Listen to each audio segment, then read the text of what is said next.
चरण जी महाराज की, स्वामी जी श्री राम सेवक जी महाराज की, स्वामी जी श्री ध्यानदास जी महाराज की, श्री राम निवास धाम की, सत्य सनातन धर्म की, श्री सद्गुरु देव की।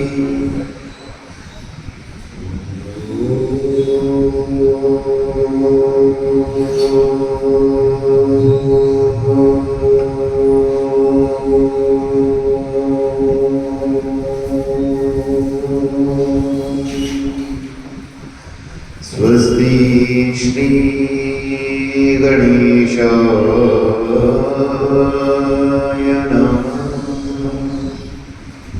श्री सरस्वती नमः, श्री सद्गुरु चरण कमलेभ्यो नमः। नमामि देवं गणनायकं सदा, भजामि पुष्पे सततं विनायकं, पठामि नामानि गजाननस्य, स्मरामि हैरं मुखं सुप्रसन्नं, स्मरामि हैरं मुखं सुप्रसन्नं।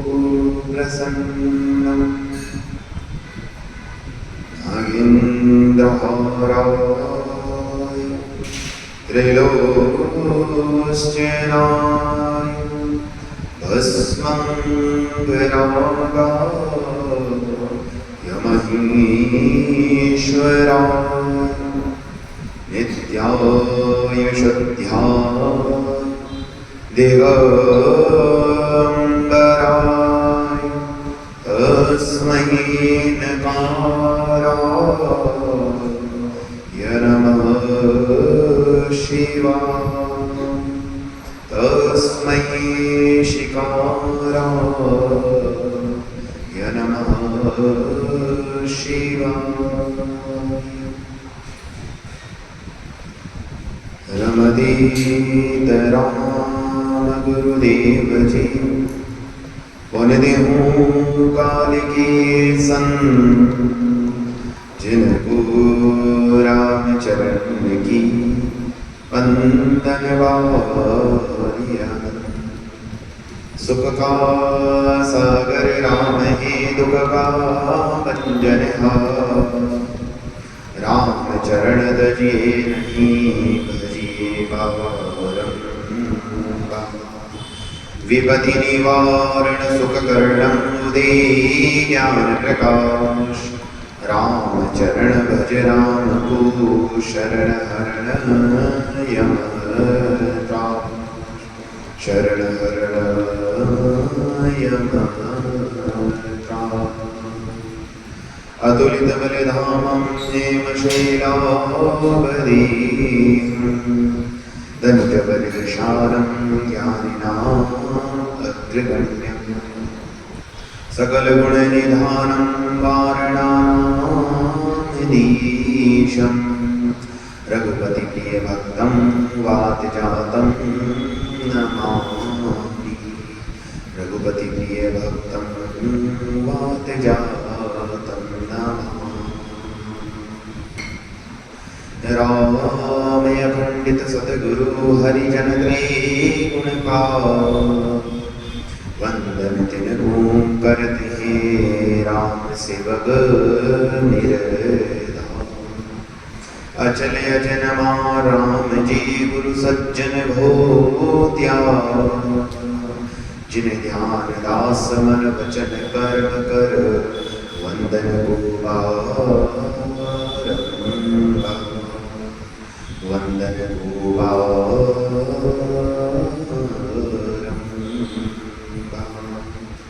देयं सदा परिभवग्नमविष्टदोहं, तीर्थास्पदं शिवविरञ्जनुतं शरण्यम् प्रत्यार्तिहं प्रणतपादभवाब्धिपोतम् वन्दे महापुरुषते चरणारविन्दम् वन्दे महापुरुषते चरणारविन्दम्। सर्वप्रथम अनंत कोटि ब्रह्मांड अधिनायक राम सच्चिदानंद आनंदन दयालु कृपालु प्रभु श्री राम के श्री बांके बिहारी के भगवान आशुतोष के श्री चरणारविंद में कोटिशः नमन। भक्तों को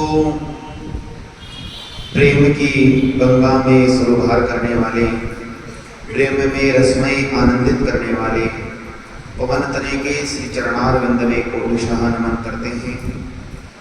तदंतर अंतर्राष्ट्रीय राम स्नेही संप्रदाय के जन्मदाता महाप्रभु परमित्रा तपस्चरण योगीराज स्वामी जी श्री रामचरण जी महाराज के श्री चरणारविंद में कोटिशः नमन। पृथ्वी पर अविचरणीय संत महात्माओं के श्री चरणारविंद में कोटिशः नमन। जिस भूधरा वसुधरा पर विराजमान होकर आप और हम सभी ये सत्संग का लाभ ले रहे हैं, ऐसी वसुधरा को जागृत करने वाले, पुण्यशाली बनाने वाले परम पूज्य प्रातः स्मरणीय भगवत स्वरूप स्वामी जी श्री राम प्रताप जी महाराज के श्री चरणारविंद में कोटिशः नमन करते हैं। तदंतर समुपस्थित मातृशक्ति भाई बंधुओं के घट में जो परमात्मा विद्यमान है, उस परमात्मा के श्री चरणारविंद में कोटिशः नमन। आइए देह को निर्मल बनाते हुए, चित्त को प्रभु के चरणों में लगाते हुए 2 मिनट ओम नाम संकीर्तन करते हैं। आनंद लीजिएगा, गाइएगा और पुरुषार्थ करिएगा। श्री राम की गली में तो मैं जाना, तो मैं जाना, वहाँ राज देवी देंगे हनुमाना, हनुमाना श्री राम की गाइए।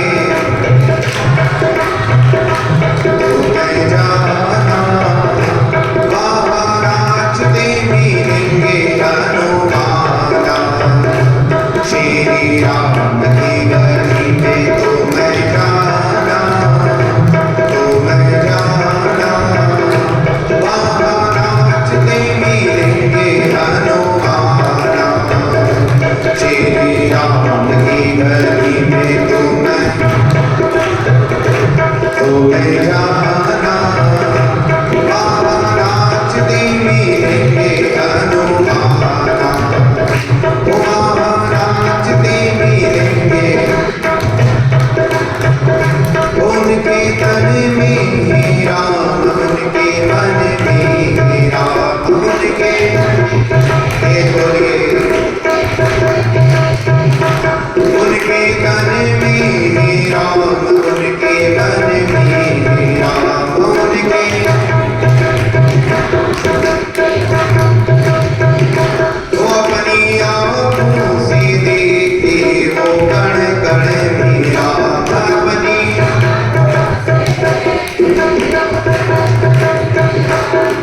द्वारकाधीश की, वृंदावन बिहारी लाल की, श्री ठाकुर जी महाराज की। सबको राम राम। प्रेम से बोलो, आनंद से बोलो, मुस्कुरा के बोलो। क्यों भाई, उपस्थिति धीरे धीरे कैसे कम होती जा रही है। छुट्टी पे जाने लग गए हो क्या काम धंधे चलने लग गए? राम, समय पे आने का प्रयत्न करो। 8:30 बजे फिक्स, मतलब फिक्स। धीरे धीरे आ गए महाराज। 9 बजे आएंगे, 9:15 बजे तक चलेंगे, 9:30 बजे तक बैठेंगे, 5-10 मिनट कथा भी सुन लेंगे, आचमन कर लेंगे, कथा का फिर बात। ऐसे कथा में आओगे, पूरी सुनोगे, बैठोगे, तभी ही आप समझ पाओगे, वरना कथा नहीं समझ पाओगे। क्योंकि ये हनुमंत कथा जो है महाराज, वो एक भक्त की भी कथा है, भगवान की भी कथा है। अगर भगवान को प्राप्त करने के लिए सुनोगे तो भी समझ आएगी, और भक्त बनने के लिए सुनोगे तो भी समझ आएगी। और ज्यादातर जो संत होते हैं, ऋषि होते हैं, महर्षि होते हैं, उन्होंने हनुमान जी को भगवान न कहकर भक्त ज्यादा माना, क्योंकि राम जी के चरणों में इनका ठिकाना है। निरंतर महाराज 8 प्रहर 64 घड़ी सिया राम जी का नाम ही लेते रहते। क्यों? हे भगवान, करने में सर्व सामर्थ्यशाली, फिर भी इन्हें भक्त क्यों कहा है? क्योंकि इन्होंने कभी भी अपने आप को भगवान होने नहीं दिया। भगवान यानी सर्वगुण संपन्न। लेकिन हनुमान जी क्या कहते हैं कि मैं सर्वगुण संपन्न होने के पश्चात क्या करूं? क्या करनी है मुझे? राम जी के चरणों की भक्ति है। तो आइए ऐसे भक्त की कथा में हम प्रवेश करें महाराज। क्या है हनुमान जी महाराज? वास्तविकता में हनुमान जी का जीवन चरित्र क्या है? कल की कथा हमने कहां पर विराम करी थी? कुछ पता? कहां पे विराम करी थी कल की कथा? जो छुट्टी पर रहे थे उनसे नहीं। आज जो छुट्टी पर रहे वो ऑनलाइन भी सुन सकते हैं महाराज, यूट्यूब पे चल रही थी। कहां पे विराम करी थी? सुग्रीव के यहाँ पे महाराज। सुग्रीव के यहाँ पर आए, मित्रता कराई, और मित्रता कराने के पश्चात देखो, सबसे पहली बात मित्रता क्या होती है? दोस्ती, फ्रेंडशिप। और फ्रेंडशिप का मतलब क्या? केवल सुख में ही सुख में व्यक्ति के काम आऊं, या दुख और सुख दोनों में काम आऊं। फ्रेंडशिप का मतलब क्या? कि केवल तू मेरा आश्रय दोस्त और रोज मुझे पार्टी करा, ये वो क्या बोलते हैं, गोट करा है, दमालू टिकट खिला, बस ये फ्रेंडशिप का मतलब नहीं। जब आप किसी से मित्रता करो तो सर्वप्रथम उससे ये मत पूछो कि तेरे पास कितना धन है, कितना सुख है, कितना वैभवशाली, कितने गाड़ी बंगले नौकर चाकर है। सबसे पहले महाराज उसको पूछो कि भैया तू दुखी तो नहीं है? क्या नहीं है?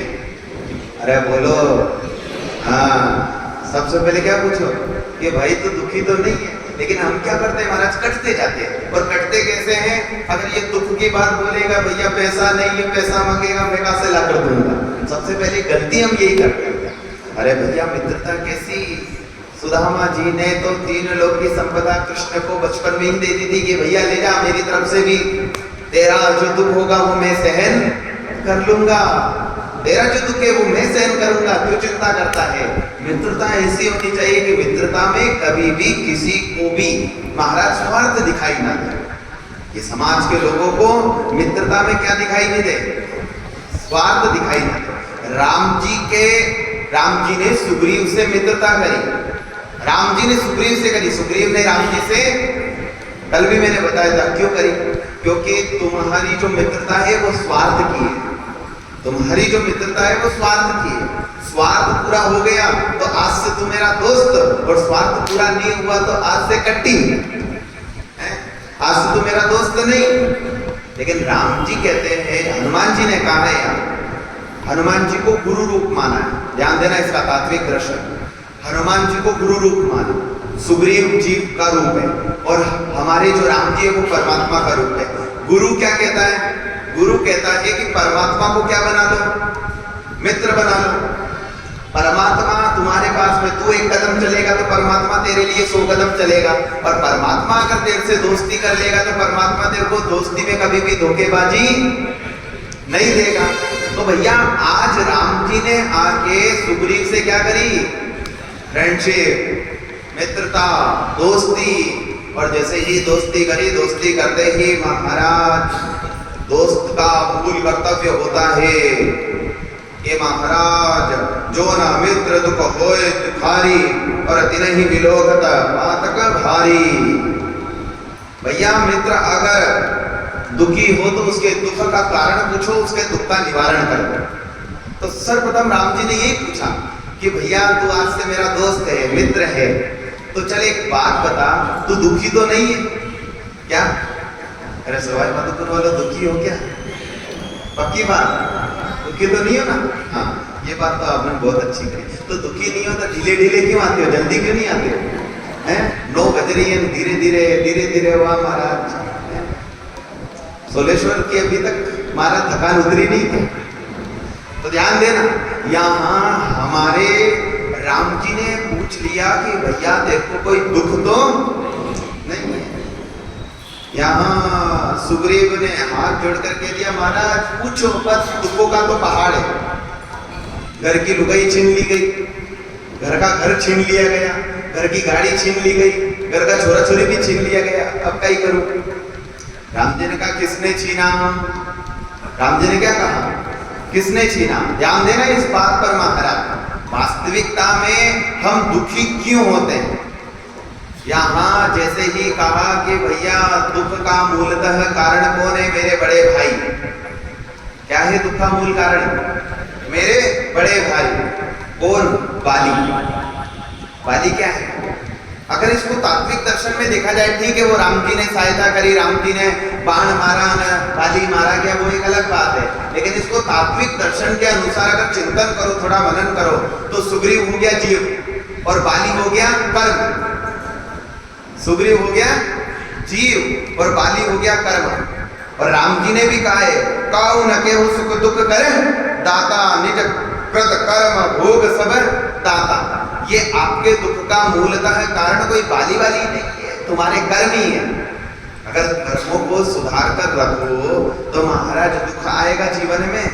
वास्तविकता में नहीं आएगा। और श्रीमद् भगवत गीता में भी कहा है, सुखस्य दुखस्य न कोपि दाता, सुख और दुख के कोई भी माता पिता नहीं है। लेकिन हम क्या करें महाराज, हम दुख का कारण किसी ना किसी को बताते ही जरूर है। समझ आ रही है कि नहीं आ रही? पहले ये बात बताओ, किस किस को आ रही है? हाथ ऊंचे करके बताओ, हैं? सबको आ रही है? अब ध्यान दें, सुखस्य दुखस्य न कोपि दाता। अगर आपको चाहिए कि आपको सुख में जीवन जीना हो तो आप महाराज क्या करोगे? मेहनत करोगे, पुरुषार्थ करोगे, परिश्रम करोगे, सफलता को प्राप्त करोगे, और अंत तो गत्वा सफलता को प्राप्त करने के पश्चात उसके फल को भोगोगे। तो यहाँ क्या किया? जो सुग्रीव है, जीव है, आगे की कथा में आएगा, ये जो जीव है ना, ये परमात्मा से गद्दारी करता है। और जब परमात्मा से गद्दारी करने लग जाए तो महाराज उसके जीवन में दुख आने लग जाता है। परमात्मा से गद्दारी करोगे तो क्या आएगा? दुख ही आएगा। चलो इसको आपको और भौतिक उदाहरण देके समझाऊं। एक राजा महाराज, उस राजा के 3 मंत्री, मंत्री तो बहुत थे लेकिन 3 मंत्री को बुलाया, और उन 3 मंत्री को बुलाने के पश्चात महाराज 3 थैले दिए। कितने थैले? 3 थैले दिए। और 3 थैले देने के पश्चात कहा, जाओ वाटिका में जाओ और इसके अंदर फ्रूट भर के लाओ, फल भर के लाओ, ठीक है? और जैसे ही गए और जाने के पश्चात महाराज गए, फ्रूट भर के लाए। और फ्रूट कैसे भरे? ध्यान देना इन तीनों मंत्रियों ने। पहले ने विचार किया, चतुर था महाराज, तो पहले ने विचार किया कि महाराज को इतना टाइम मिलता नहीं है राजा को कि वो हमारे इस थैले को खोल के चेक करेगा। तो क्या कर दी? जालसाजी कर दी। जालसाजी कैसे करी? ऊपर तो महाराज भर दिया। क्या? पहले वाले मंत्री ने तो जालसाजी करी कि पहले वाले ने तो सबसे पहले ही कहा कि फ्रूट भारी हो जाएंगे, उठाकर लेकर कौन जाएगा? तो पहले वाले ने तो जो सूखे हुए पत्ते रहते ना, वो पत्ते भर दिए, कचरा। क्या भर दिया? कचरा भर दिया। बात समझ आई? पहले वाले ने भर दिया कचरा, दूसरे वाले के मन में आया कि नहीं यार ऐसे गड़बड़ तो नहीं करे, कचरा तो नहीं भरा। दूसरे वाले ने विचार किया और विचार करने के पश्चात दूसरे वाले ने भर दिया। जो भी नीचे पड़े हुए थे सड़े गले कौन पेड़ पे चढ़े, पेड़ से गिर जाएंगे तो महाराज टांगड़ी टूट जाएगी, 6 महीने का प्लास्टर पड़ जाएगा और ऐसे ही पड़े रहेंगे। तो महाराज जो नीचे अपने आप पेड़ से टूट के पड़ जाते, पक जाते और खराब हो जाते, सड़ जाते, वो सारे उसने बीन के क्या कर दिया? अब तीसरा वाला था सवाई माधोपुर का। तीसरा वाला कहाँ का था? अरे बोलो, सवाई माधोपुर का था। हाँ, आप होशियार हो के ढोर एक बात बताओ, होशियार हो? हाँ, पक्के होशियार हो। वो तो मैंने देख लिया।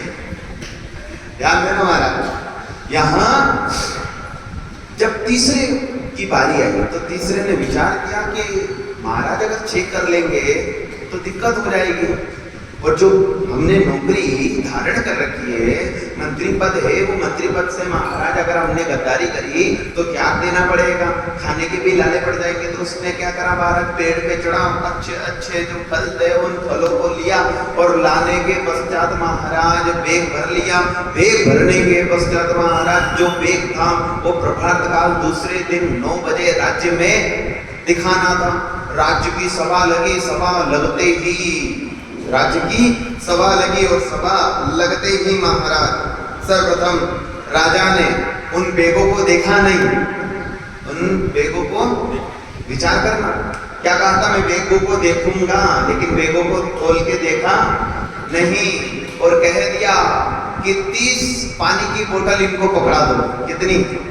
और 30 दिन की जेल में डाल दो। क्या करा, समझ आई यहाँ तक? तीनों को बेग दिया, बेग भरा, बेग भरने के पश्चात राजा ने देखा नहीं और ना देखने के कारण राजा ने कहा 30 दिन का पानी इनको दे दो। 30 दिन का पानी दिया और 30 दिन तक जेल में ठूस दिया। अब महाराज क्या हालत रही होगी, विचार करना, क्या हालत रही होगी। तीनों को अलग अलग जेल खाने में बंद कर दिया, यूं नहीं कि एक में ही रखा। एक में रखा होता तो महाराज समतुल्य भाव से खा जाते हैं, जैसे जैसे 30 दिन बिता देते, लेकिन 30 दिन के लिए तीनों को अलग अलग बेकर में रखा, अलग अलग कारागृह में रखा। और जैसे ही रखा, पहले वाले ने तो महाराज 2 दिन तो कचरा खाया, तीसरे दिन तो राम नाम, सत्य बोलो, कचरा खाओगे तो क्या होगा। दूसरा वाला महाराज जैसा तैसा था, सड़ा गला खाया, आमाशय बिगड़ गया, यकृत बिगड़ गया, किडनी फेल हो गई और हॉस्पिटल में भर्ती कराना।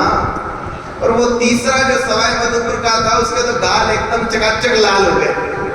अच्छे अच्छे फ्रूट खाए थे और जैसे ही अच्छे अच्छे फ्रूट खाए तो मानो महाराज ये उदाहरण क्या पेश करना चाहता है, ये परमात्मा ने हमें क्या दिए हैं, ये परमात्मा ने हमें क्या दिए, थैली दिए, दिन भी दिए हैं। अब तुम विचार करो, जो बोएगा वही पाएगा, तेरा किया आगे आएगा, सुख दुख है क्या फल कर्मों जैसी करनी, जैसा तुम तुम्हारा आचरण बनाकर रखोगे वैसा ये तुम्हारा ये देह बनता।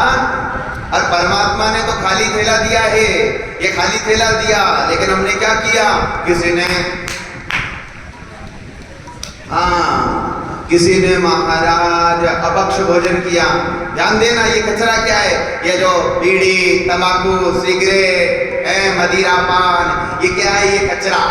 ये कचरा कहाँ डाल रहे हो, और कचरा डाल रहे हो तो तुम्हारी कैसी अवस्था होगी। अरे बोलो, जरा जम के बोलो, आनंद से बोलो, कैसी अवस्था होगी। कचरा डाल रहे हो तो कचरे जैसी अवस्था होगी।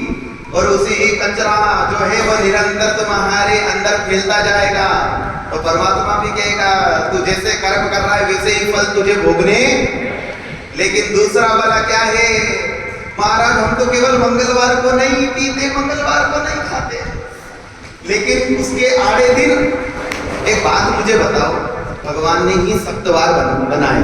कितने वार बनाए? सप्तवार, और ये सातों वार किसी न किसी देवता के हैं। तो क्या भगवान केवल मंगलवार के दिन ही प्रसन्न होते क्या तुमसे? मैंने कई बार सुना है महाराज मंगलवार को ये नहीं करते, मंगलवार को वो नहीं करते। अरे भैया तुम्हारे कर्म तुम्हारे हाथ में है, कर्मों को सुधार लो, अभी भी समय है। महीने में एक बार करते हैं, ये महीने में एक बार क्या, कुछ जो फल है वो फल को पाएगा, आमाशय बिगड़ जाएगा, यकृत बिगड़ जाएगा, किडनी फेल हो जाएगी, मर जाएगा बेमौत, इसलिए सुधर जाओ। लेकिन तीसरा वाला क्या है महाराज, सत्व गुण भोजन करने के पश्चात राममय तल्लीन रहता है, आनंदित रहता है, और वह अपने देह को भी सुधारता है और मन को भी, देह को तो सुधारता है और मन को भी। इसलिए समझ जाना महाराज, यहाँ मानो राम जी ने बाली की, सुग्रीव की महाराज व्यस्तता तो कर दी, तुम उपकार सुग्रीव पर कीना, राम मिलाय राजपद दीना। मानो आज महाराज राम जी ने बाली का वध तो किया, और बाली का वध करने के पश्चात महाराज कह दिया कि इसको महाराज ये राज्य सौंप दो, किसको, सुग्रीव को, और युवराज बना दो अंगद को। जान देना महाराज, बाली को क्या सौंपा था? अरे बोलो। और एक आज मैं विशेष सूचना दे दूं कि भैया 8:30 बजे अगर आ सको तो आ जाओ। मैं 8:30 बजे फिक्स कथा प्रारंभ कर देता हूँ। आधी कथा सुनोगे तुम्हारे मन में कुछ बैठेगी नहीं। आधा भोजन करते हो तो आनंद आता है कि पूरा भोजन करते हो हैं? हाँ, जब मैंने शुरू में कथा प्रारंभ करी थी मेरे को भरा हुआ मिलता था, चकाचक माहौल, तो मुझे भी कथा करने में आनंद आता था। अब तुम महाराज धीरे धीरे मूंग की दाल की तरह कभी कोई उधर बैठ रहा है, कभी उधर बैठ रहा है। आते हो, आने के लिए बहुत धन्यवाद है, लेकिन 9 बजे आकर महाराज किसका उद्धार कर रहे हो, मेरा कि तुम्हारा? 9:30 बजे आके उद्धार किसका करोगे? 9:15 बजे आकर किसका उद्धार करोगे, मेरा कि तुम्हारा? बताओ किसका उद्धार हो रहा है महाराज? वास्तविकता में भोजन पूरा करो तभी आनंद आता है कि आधा अधूरा? बोलो ओ मेरी माँ है, पूरा भोजन करते हो तभी आनंद आता है ना। तो आधी अधूरी कथा, चलो एक बात मैं पूछ लेता हूँ हनुमान कथा से, पूछूं? हनुमान कथा आप लोगों ने सुनी है ना? हा का मतलब क्या है?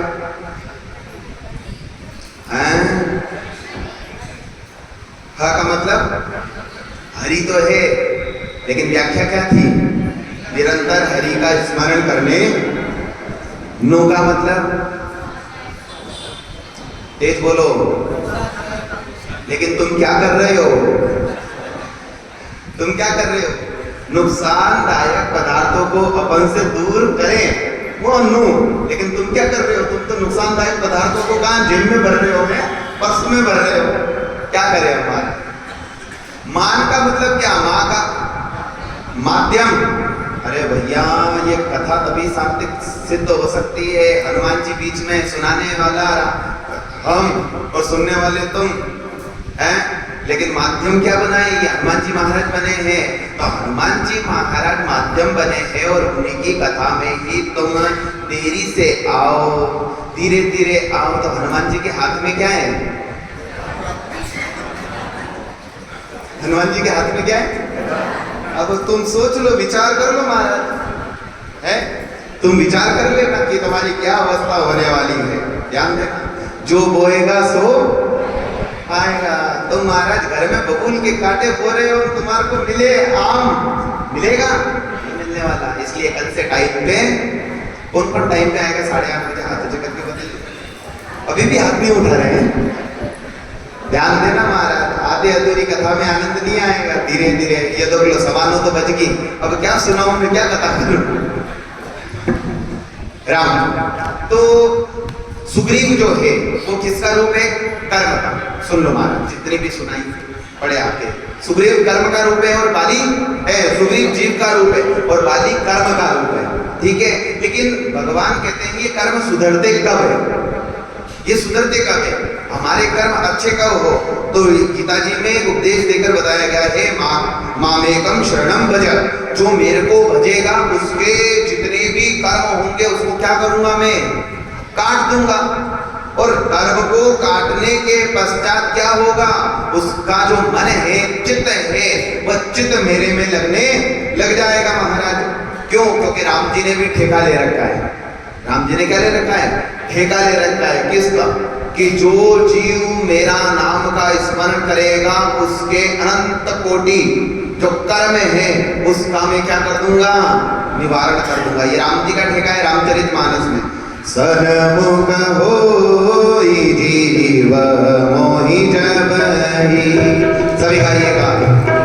सन्मुख होई जीव मोहि सबहि, जन्म कोटि जब लगे अबहि।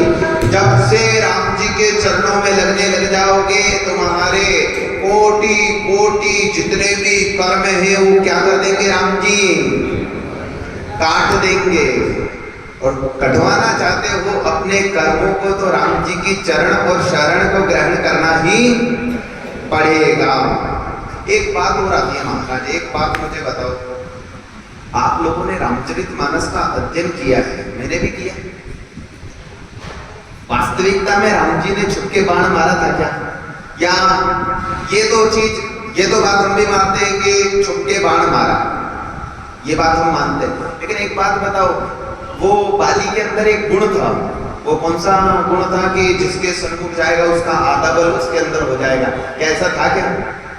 अरे बोलो। हाँ, कि कहां पे पढ़ा? कहां पढ़ा बताइए? रामचरितमानस की कौन सी चौपाई कौन से नंबर पे लिखा है कि बाली जिसके सन्मुख जाएगा उसका आधा बल उसके अंदर सम्मिलित हो जाएगा? ठीक है, कथा तो मैं कर दूंगा, लेकिन वास्तविकता में पता तो चले। भेड़चाल परंपरा में तुम दौड़े हुए हो, कहीं लिखा है क्या? लिखा है? कहीं पढ़ा? और कहीं विचार किया हो, पढ़ा हो तो मुझे भी लाकर बताना। मैंने भी पढ़ा, मेरे को तो कहीं नहीं मिला। महाराज भेड़चाल परंपरा में हम लगे हुए हैं, बाली सन्मुख हो जाएगा। अरे व्यक्ति के कर्म, हमने बाली को क्या माना है? कर्म माना है, ठीक है। इसके कर्म इसके साथ, तेरे कर्म तेरे साथ। तो इन्होंने जो पाप किया है इनको देखते ही इनके पास में आएगा कि नहीं आएगा? आएगा क्या? बोलो। जबरदस्ती का बाली जिसके सन्मुख जाता था, राम जी को भी बदनाम कर दिया महाराज है। राम जी को भी क्या करा? राम जी इसलिए सामने नहीं गए, राम जी का आधा बल महाराज बाली ले लेता। अरे भैया, कथाएं बहुत प्रचलित हो जाती है, सत्यता पर थोड़े आरूढ़ होकर तो विचार करो। कहीं लिखा हुआ है क्या? बताओ। पढ़ी है ना सबने? पढ़ी? किस किसने पढ़ी है? यहाँ तो करके बताओ। कहीं लिखा हुआ देखा बाली का इतना बल है? लेकिन फिर भी हम क्या कर रहे हैं? ऐसी कथाओं पर ध्यान दे रहे हैं।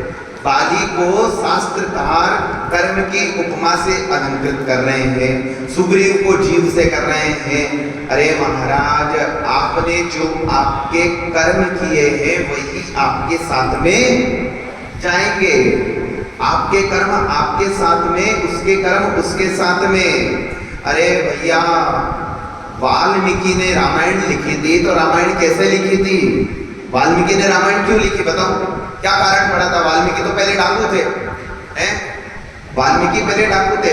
विचार करना, केवल प्रवचन सुनने के पश्चात महाराजियों ने क्या आनंद आ गया, 2-3 हंसी ठिठोली कर दी? नहीं, ये विचार करो थोड़ा, किस लिए हम यहाँ आए हैं? ज्ञान प्राप्ति करने के लिए।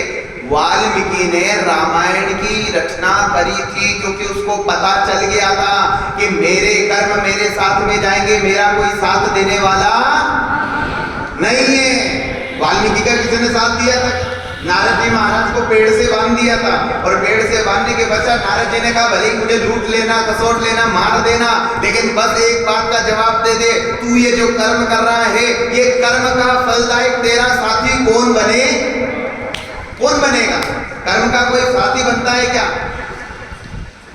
वाल्मीकि ने तो कह दिया था कि हाँ हाँ हमारे तो साथी बनेंगे। क्यों? क्योंकि वो डाकू था। कहा कि मैं मेरे धनी, मैं मेरी पत्नी से, मैं मेरे पिताजी से, मैं मेरे बच्चों से पूछ कर आता हूं। महाराज बांध कर जब पूछने के लिए गए ना, तब पता चला वास्तविकता में कि व्यक्ति की क्या औकात होती है।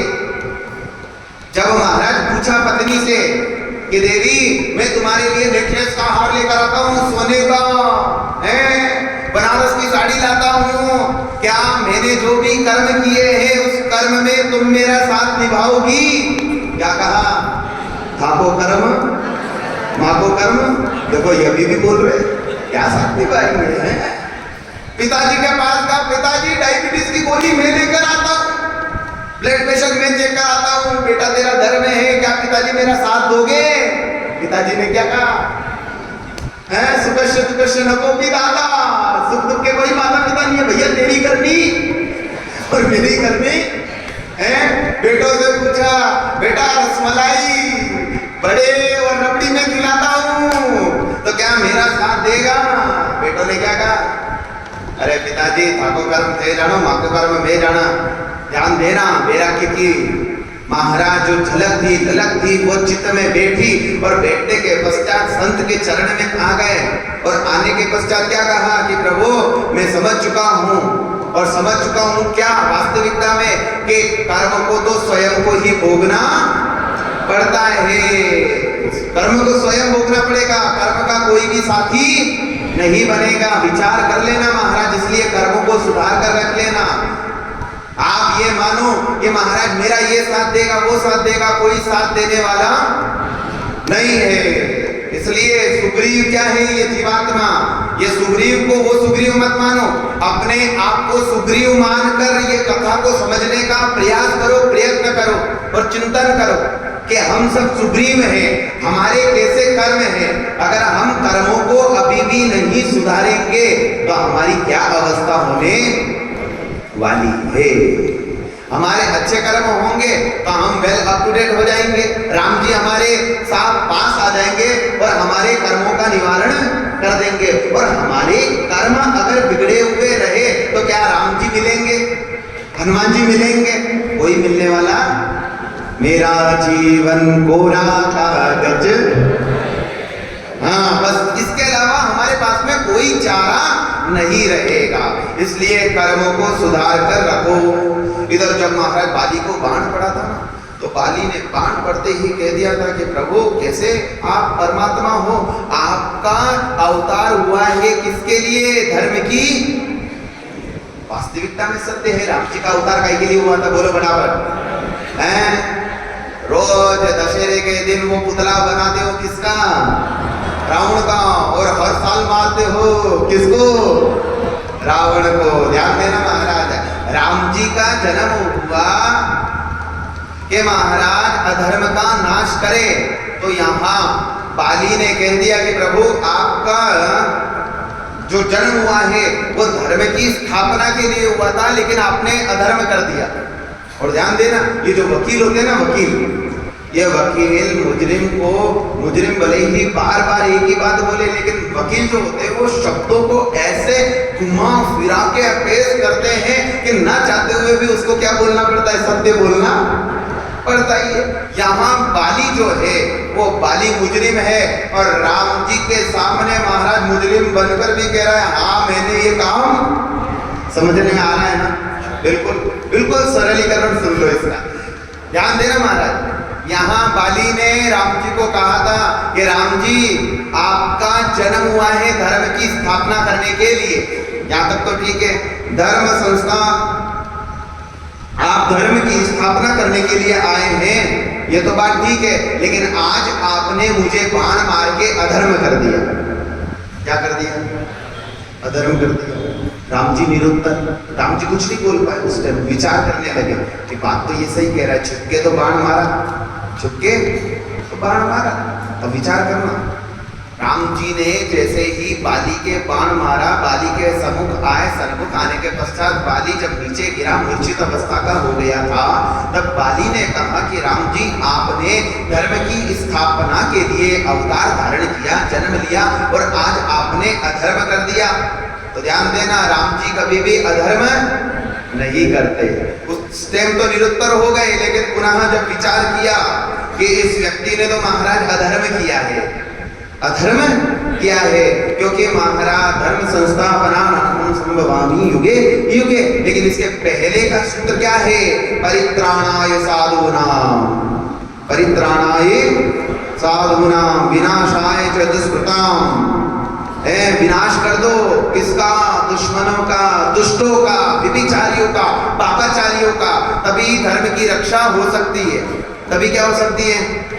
अरे विभिचारी पापाचारी हैं, इनका जब वध करेंगे तभी तो धर्म की क्या होगी, रक्षा होगी। अब बाली ने क्या किया था महाराज, ध्यान देना, यहाँ 4 प्रकार के स्त्री तत्व को बताया गया है कि उनसे कभी भी विभिचार नहीं करना चाहिए।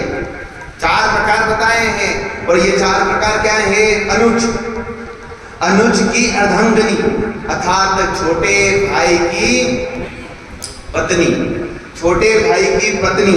दूसरा बताया गया है बेटे की पत्नी, पहला बताया छोटे भाई की पत्नी, दूसरा बताया गया बेटे की पत्नी अर्थात बहू, तीसरा बताया गया बहन, तीसरा क्या बताया गया, बहन, और चौथा बताया गया कन्या, बिटिया, जो आपकी बेटी होती है। इन चारों में से किसी पर भी कुदृष्टि नहीं डालनी, इन चारों पर में से किसी पर भी कुदृष्टि नहीं डालनी चाहिए। और जैसे ही कुदृष्टि डाली तो राम जी का बाण आकर अवश्य ही लगेगा। और बाली ने क्या किया था महाराज, फटाफट बोलो। हाँ, जो सुग्रीव जी है उनकी अर्धांगिनी को रख लिया था। इधर महाराज जैसे ही बाली को बाण मारा, बाली मारा गया, उससे पहले बाली ने एक और बात कही कि प्रभु मैं मेरी गलती स्वीकार करता हूँ, लेकिन आपसे बस यही प्रार्थना है, मैं मेरी गलती स्वीकार करता हूँ, लेकिन मरने से पहले आपके चरणों में मैं यही निवेदन करना चाहता हूँ कि मेरा जो पुत्र है, बाली का पुत्र कौन सबको पता है, अंगद, तो अंगद को राम की चरण की शरणागति प्राप्त करवाई। क्या करवाई, चरण की शरणागति प्राप्त करवाई। और ध्यान देना, तुम भी अपने अंगद को राम जी के चरणों में लगा दो तो जीवन सफल हो जाएगा। और अपने अंगद को अगर महाराज सही जगह नहीं लगाया तो वो तुम्हारा बेड़ा गर्भ, बेटा शराबी हो कबाबी हो तो क्या पिता चैन से जी पाता है? अरे पिता चैन से जीना तो छोड़ो, मर भी नहीं पाता है। मरने के पश्चात भी वो यही विचार करता है कि मेरे छोरा छोरियों का आगे क्या होगा। इसलिए अपने अंगद को महाराज राम जी के चरणों में लगाने का प्रयास करो। और जैसे ही राम जी के चरणों में लगाने का प्रयास करोगे तुम्हारा जीवन आनंदमय बन जाएगा। अब ध्यान देना महाराज, यहाँ इसका ये तात्विक दृश्य है केवल कथा का। कथाओं आप घर पर भी रामचरितमानस का अध्ययन कर सकते हो। राम जी ने बाली को मारा, राज्य किसको दिया, किसको दिया था, सुग्रीव को। अंगद को क्या बनाया, फटाफट बोलते। हाँ, मुझे भी पता चले कि मेरे साथ में तुम जुड़े हुए हो, नहीं तो मन कहीं जा रहा है, तन कहीं जा रहा है। किसको दिया था, सुग्रीव को राज्य दिया, अंगद को युवराज बना दिया, ठीक है। अब फिर राम जी ने क्या कहा, चतुर्मास का समय है, वल्कल वस्त्र धारण कर रखे, हम 4 महीने चतुर्मास करेंगे, मतलब 4 महीने तक।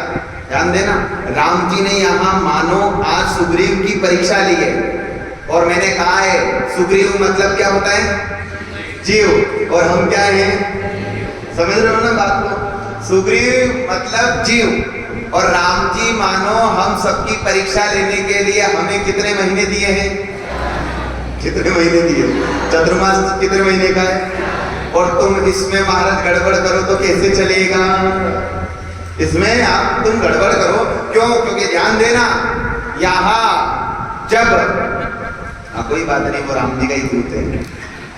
हाँ महाराज, यहाँ सुग्रीव को राज्यपद देने के पश्चात कहा था, अंगद सहित करहु तुम राजो, संतत हृदय दहेउ मम काजू। कहा कि अंगद के साथ में जाओ, 4 महीने तक क्या करो, सुख राज वैभव ये सबको भोगो, लेकिन वैभव को भोगो, लेकिन साथ में किसका ध्यान धरो, मेरे काज का ध्यान धरो। अब राम जी की क्या फैक्ट्री चल रही थी क्या, अरे बोलो, मैं अगर पप्पू भेज दो, पप्पू भैया मेरे उस काम का ध्यान रखना, तो आप भी विचार करोगे कि राम जी की क्या फैक्ट्री चल रही है, राम जी का क्या काम हो सकता है, तुम चिंतन कर कर ही मर जाओ।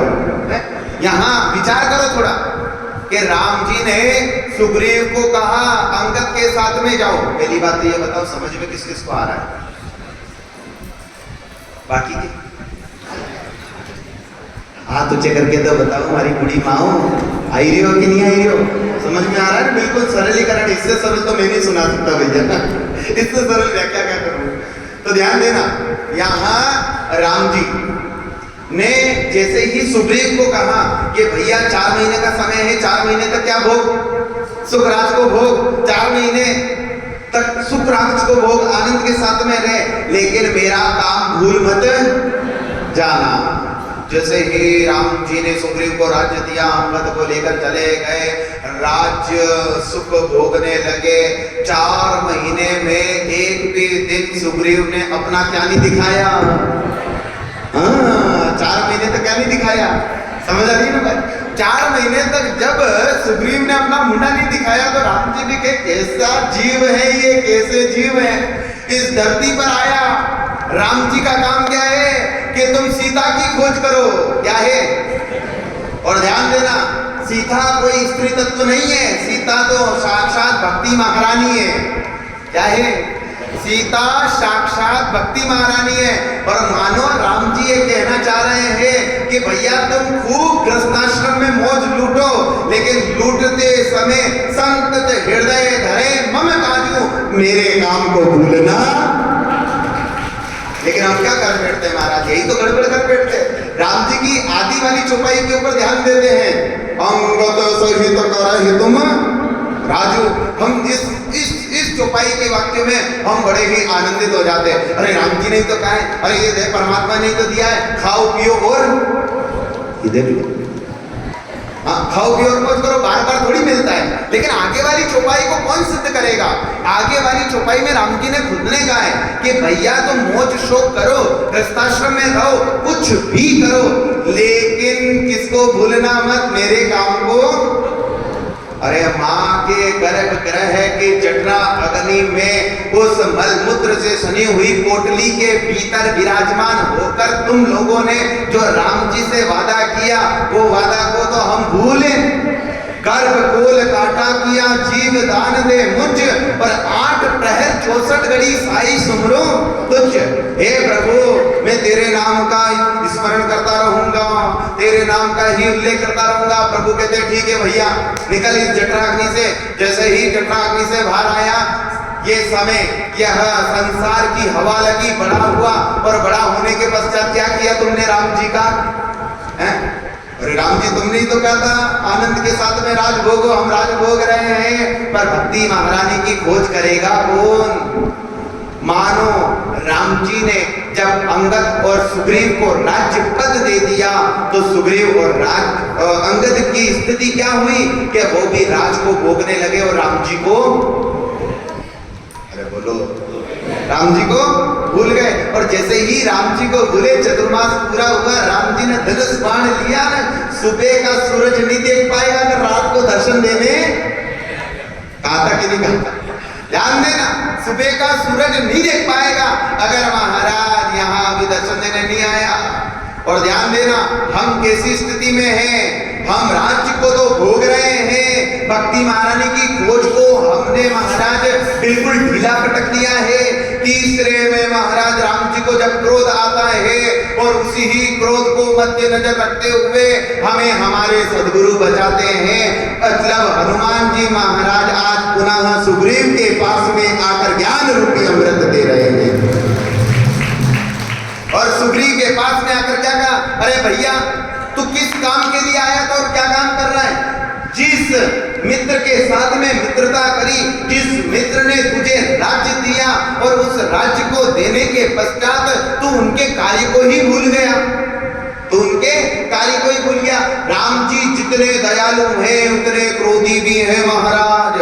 ध्यान देना, जिस बाण से बाली को मारा था, उस बाण से मैं सुग्रीव को भी मार सकता हूं। तो भैया हम क्या हैं, अब बोलो, मुंडोमती चढ़ाओ।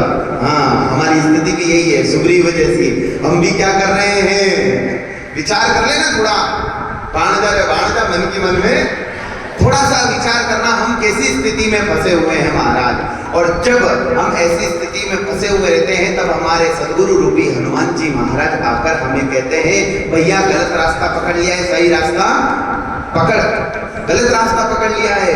हनुमान जी महाराज ने जाकर कहा कि प्रभु देते हैं तो क्या फाड़ कर देते हैं। हाँ, ये तो याद है, इसके आगे वाला लेते हैं तब, हाँ लेंटर फाड़ देंगे तुम्हारा, ध्यान देना। देते तो चप्पड़ फाड़ के देंगे, लेकिन लेंगे ना तो लेंटर फाड़ देंगे, इसलिए विचार कर लेना थोड़ा। यहाँ जब महाराज हनुमान जी ने कहा हमारे जीवन में भी महाराज जब भक्ति महारानी की खोज नहीं रहती, तब हम संत चरण की अनुभूति को ग्रहण करने के पश्चात संतों के पास में जाते हैं, फिर भक्ति महारानी की खोज करने लग जाते हैं। और जैसे ही भक्ति महारानी की खोज में जब हम लगने लग जाते हैं, उसी समय है राम जी का क्रोध शांत होता है। और राम जी का क्रोध शांत होने के पश्चात क्या कहते हैं कि निरंतर मेरे पद पर चले चल लगे लग। यहाँ जैसे ही सुग्रीव राम जी के पास में आया, माफी मांगने लगा कि प्रभु मैं इस संसार की माया में मदमस्त हो चुका था। क्यों? क्योंकि दो अर्धांगिनी डबल बेड ऐसी और इतनी सारी सेना, राज्य पद क्यों ना हूं मैं हर। लेकिन जैसे ही ये संसार की जो माया का पछाड़ लेता है, तब जाकर जीवात्मा उस परमात्मा के चरणों में लगता है। और आज मानो सुग्रीव हनुमान जी के साथ राम जी के चरणों में आया और कहने लगा प्रभु बताओ क्या करूं। तो कहा कि चलो भक्ति महारानी की खोज में लगो। किसकी? अरे बोलो, भक्ति महारानी की खोज में लगो।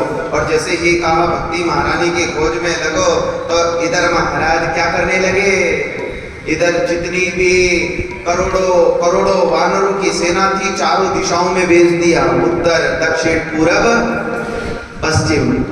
कौन सी सेना में भेजा? चारों दिशाओं में भेज दिया महाराज। और ध्यान देना महाराज, ये क्या है? ये चारों दिशाएं या चारों दिशाएं ज्ञान के प्रतीक है। धर्म अर्थ काम और मोक्ष, इन चारों दिशाओं में भेजा। कहीं ना कहीं तो भक्ति महारानी अवश्य ही मिलेगी। लेकिन हम क्या कर रहे हैं, भक्ति महारानी को छोड़ देते हैं। महाराज एक विचार मेरे मन में आया था, भागवत में 2000 लोग आए लेकिन भंडारे में 5000। ये क्यों? केवल इसके लिए हम भक्ति महारानी को भूल चुके हैं। यहाँ बैठे हुए तो सब मेरे को शक्ल सबकी याद है, सीसीटीवी कैमरा है महाराज, सब नजर में आ जाते, कौन आता था कौन नहीं आता था।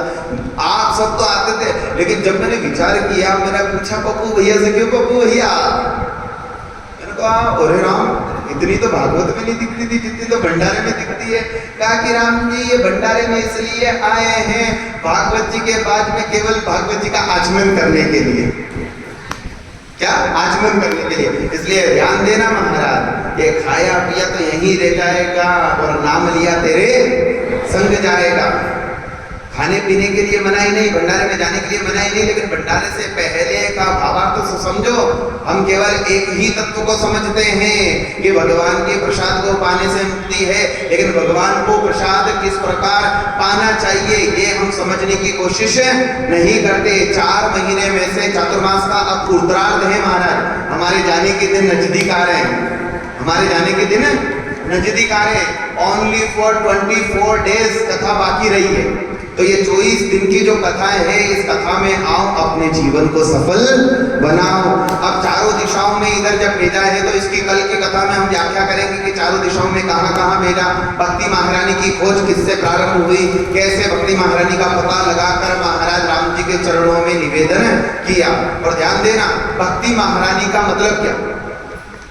अभी तक चल रही थी किष्किंधा कांड में हनुमान चरित्र का व्याख्यान, और भक्ति महारानी अर्थात सुंदरता का प्रतीक है। भक्ति महारानी किसका? और ये महाराज जो सुंदरता का प्रतीक है तो सुंदर है, और सुंदर है वही कांड है। इसलिए कल से हम सुंदरकांड की थोड़ी बहुत ज्ञान व्याख्या करेंगे, पूरा तो हो नहीं पाएगा क्योंकि 18 तारीख तक ये हनुमान चरित्र है। लेकिन जितना भी महाराज कोशिश करेंगे इस व्यासपीठ से जो भी ज्ञान का प्रसाद है आपकी आस्था की थाली में परोसने का प्रयत्न करेंगे। बोलो सच्चिदानंद भगवान की, द्वारिकाधीश की, श्री हनुमान जी महाराज की। और विशेष निवेदन ये है महाराज, कथा में जब भी आनंद आएगा जब आप और हम दोनों मिलके चले। 8:30 बजे आने का प्रयत्न करो। कौन कौन आ जाएगा कल से? सब आ जाओगे? कोशिश करना महाराज, जहाँ 4 बजे उठते वहाँ 3 बजे उठ जाओ, जहाँ महाराज 5 बजे उठते वहाँ 4 बजे उठ जाओ। लेकिन क्या करें महाराज, सुबह की नींद जो होती है वो बड़ी प्यारी होती है, नींद खुलती नहीं है। लेकिन महाराज जब एक बार भक्ति महारानी हृदय में विराजमान हो जाएगी, नियम ले लोगे तो अपने आप ही आप रामद्वारा समय पर आने और जो समय पर आता है उसके लिए एक बार ताली बजा दो भैया। हाँ, समय पर मुझे पता है, सुबह 7 बजे से लगाकर 10 साढ़े 10 बजे तक रामद्वारा में भी अपनी हाजिरी लगती है। और उनमें से एक तो हमारी वो मैया है, ये 2-3 आगे आगे जो बैठी हुई मैया है ना, ये मैया रोज सुबह आकर कम से कम 8-9 भजन गाती है। कितने? 8-9 भजन। भले ही मैं बाहर दर्शन देने नहीं आता तो क्या हुआ, मैं अंदर सुनता तो हूँ, काम तो चालू है मेरे। 8-9 भजन आराम से सुबह 7 बजे। अब मैया इतनी बूढ़ी है, इनके भी काम रहते हैं, अब ये इतने व्रत होने के पश्चात भी आ सकते हैं, तो अभी तो हम तो तुम कह रहे हो है? जवान नहीं है, जवान हो तो तुम समय पर आकर मुझे बताओ कि हम टाइम के पंचर है, तभी मानूंगा, नहीं तो मैं तो मानूंगा तुम तो। हाँ, अस्तु, ध्यान देना, ये राम नाम ही जीवन का सार है, और सार्थक बनाने के लिए आओ 2 मिनट प्रभु नाम संकीर्तन कर ले। ये राम नाम की झाजे अपानी तारे लाजे तारे ला। सभी गाइए ताली बजाते हुए। ये राम नाम की झाजे अपानी तारे लाजे तारे ला।